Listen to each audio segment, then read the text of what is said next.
எல்லா புகழும் நம்மை படைத்த இறைவன் ஒருவனுக்கு. அஸ்ஸலாமு அலைக்கும். பிஸ்மில்லாஹிர் ரஹ்மானிர் ரஹீம்.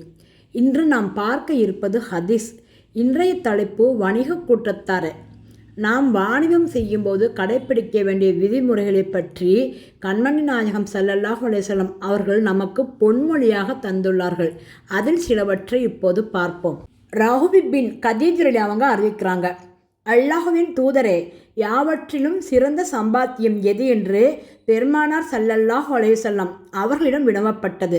அதற்கு அவர்கள், ஒருவன் தன் கையால் உழைப்பதும் மோசடி செய்யாமல் பொய் பேசாமல் ஒருவன் நடத்தும் வாணிபமும் தான் என்று மறுமொழி பகர்ந்தார்கள்.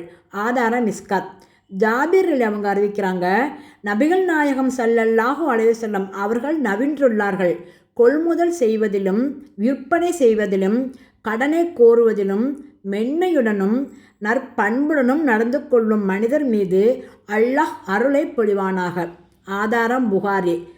அபு சயீத் குத்ரி அவங்க அறிவிக்கிறாங்க, அண்ணன் நபி நாயகம் ஸல்லல்லாஹு அலைஹி வஸல்லம் அவர்கள் அருளினார்கள், உண்மை பேசிய நாணயத்துடன் நடந்து கொள்ளும் ஒரு வணிகர் மறுமை நாளில் நபிமார்கள், உண்மையாளர்கள், சஹீத், இறைவழியில் உயிர் தியாகம் செய்தோர் ஆகியோருடன் இருப்பார். ஆதாரம் திர்மிதி.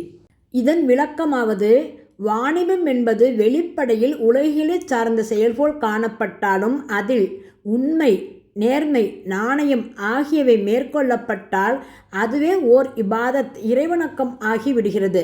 இவ்வாறு வாணிபம் புரியும் ஒருவருக்கு இறையன்பு கொண்ட தூயவர்களான நபிமார்கள், உண்மையாளர்கள், சித்திக், இறைவழியில் தம் இன்னுயிரை அர்ப்பணித்த ஷஹீதுகள் ஆகியோருடன் தோழமை கிட்டுகின்றது.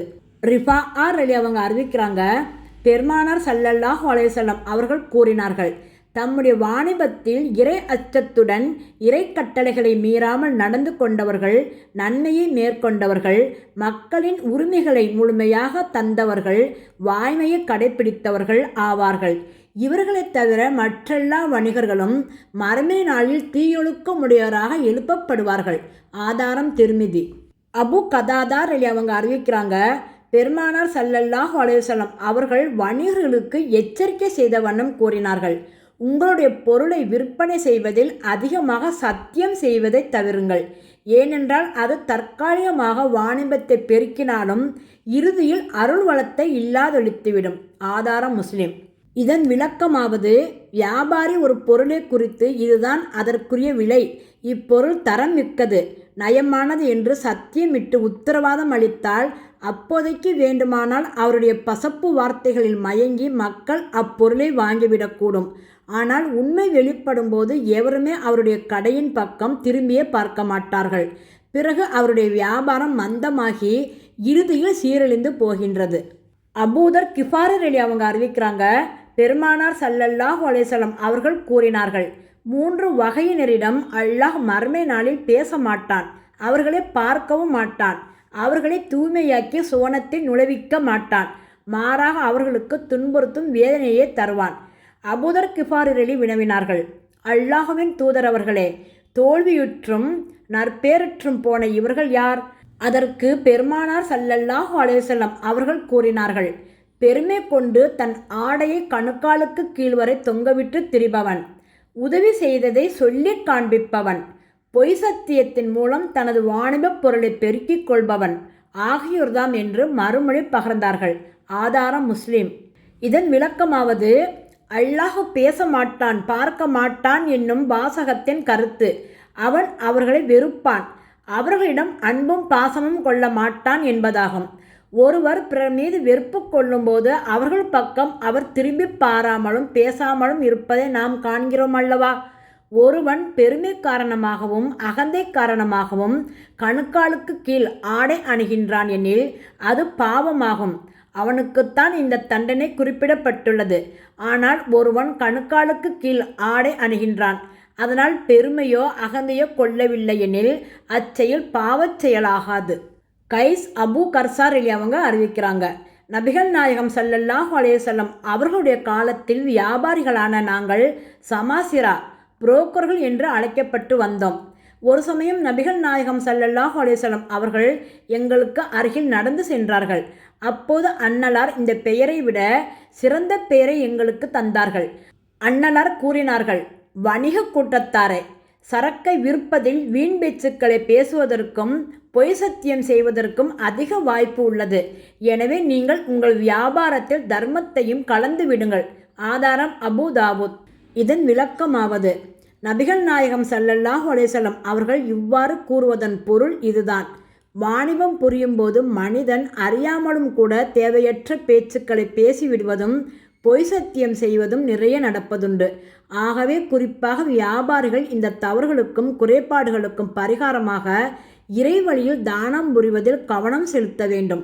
இப்னு அப்பாஸ் அவங்க அறிவிக்கிறாங்க, பெருமானார் ஸல்லல்லாஹு அலைஹி வஸல்லம் அவர்கள் அளந்தும் நிறுத்தும் வணிகம் செய்யும் வியாபாரிகளை நோக்கி, நீங்கள் எத்தகைய இரு பணிகளுக்கு பொறுப்பாளர்களாய் ஆக்கப்பட்டிருக்கிறீர்களெனில் அவற்றின் காரணமாக உங்களுக்கு முன் சென்று போன சமூகங்கள் அழிக்கப்பட்டு விட்டிருக்கின்றன என்றார்கள். ஆதாரம் திருமிதி. இதன் விளக்கமாவது, அளவையிலும் நிறுத்தலிலும் நீங்கள் தவறான வழிமுறையை கையாண்டால், அதாவது ஒரு பொருளை வாங்கும்போது ஒரு விதத்திலும் விற்கும்போது வேறு ஒரு விதத்திலும் நடந்து கொண்டால் அத்தகைய செயல் உங்களை மட்டுமின்றி சமுதாயத்தையும் அழித்துவிடும். அளவையிலும் நிறுத்தலிலும் குறைவு செய்து கொண்டிருந்த வாணிப கூட்டத்தாரை பற்றி குர்ஆனில் விளக்கமாக கூறப்படுகிறது. நேரிய வழியில் வணிகம் செய்யும் முறைகள் அவர்களுக்கு காண்பிக்கப்பட்ட பின்னும் அவர்கள் அவற்றை ஏற்காது போகவே இறைவனால் அழித்தொழிக்கப்பட்டார்கள். பெருமானார் ஸல்லல்லாஹு அலைஹி வஸல்லம் அவர்கள் கூறினார்கள், பதுக்கல் செய்பவன் பாவியாவான். மக்களுக்கு தேவையான பொருள்களை கடைத்தெருவுக்கு கொண்டு வராமல் பதுக்கி வைத்து விலை ஏறுவதை எதிர்பார்த்திருப்பது, விலை ஏறும்போது கடைத்தெருவுக்கு கொண்டு வந்து அதிக விலையில் விற்பது, இதற்கு பெயர்தான் பதுக்கல். இத்தகைய மனநிலை வணிகர்களிடம் உண்டு. எனவேதான் பெருமானார் ஸல்லல்லாஹு அலைஹி வஸல்லம் அவர்கள் இந்த மனநிலை இருக்கக்கூடாது என்றார்கள். ஏனென்றால் இது மனிதனை வன்னஞ்சனாகவும் இரக்கமற்றவனாகவும் ஆக்கிவிடுகின்றது. இஸ்லாமோ எல்லா மனிதர்களிடத்திலும் அன்புடனும் பரிவுடனும் நடக்க வேண்டும் என்று பணிக்கின்றது. உமர் அலி அவங்க அறிவிக்கிறாங்க, தேவையான பொருள்களை பதுக்கி வைக்காமல் உரிய நேரத்தில் அவற்றை அங்காடிக்கு கொண்டு வருபவன் அல்லாஹ்வின் அருளுக்கு உரித்தானவன். மேலும் அவனுக்கு அல்லாஹ் வாழ்வாதாரத்தையும் வழங்குவான். இன்னும் அவற்றை பதுக்கி வைப்பவன் இறைவனின் சாபத்திற்குரியவனாவான். இப்னு மாஜா. முஆத் அலி அவங்க அறிவிக்கிறாங்க, நான் பெருமானார் ஸல்லல்லாஹு அலைஹி வஸல்லம் அவர்கள் இவ்வாறு கூறியதை கேட்டிருக்கின்றேன். தேவையான பண்டங்களை பதுக்கி வைப்பவன் எவ்வளவு கெட்டவனாக இருக்கின்றான். அல்லாஹ் பொருள்களின் விலையை மலிவாக்கி விட்டாலோ அவன் துக்கப்படுகின்றான், விலை ஏறிவிட்டாலோ அவன் மகிழ்ச்சி கொள்கின்றான். ஆதாரம் மிஸ்காத். அல்ஹம்துலில்லாஹ். எங்கள் இறைவா, நாங்கள் ஹலாலான வழியில் பொருள்களை ஈட்டி அதை நாங்களும் அனுபவித்து பிறர்க்கும் பகிர்ந்தளிக்கக்கூடிய விசாலமான உள்ளத்தை எங்களுக்கு தந்தருள் புரிவாயாக என்று கூறி இந்த செய்தியை முடித்துக் கொள்கிறேன். இன்னும் விரிவாக அனைத்தையும் அலசி ஆராய்வோம் இன்ஷா அல்லாஹ்.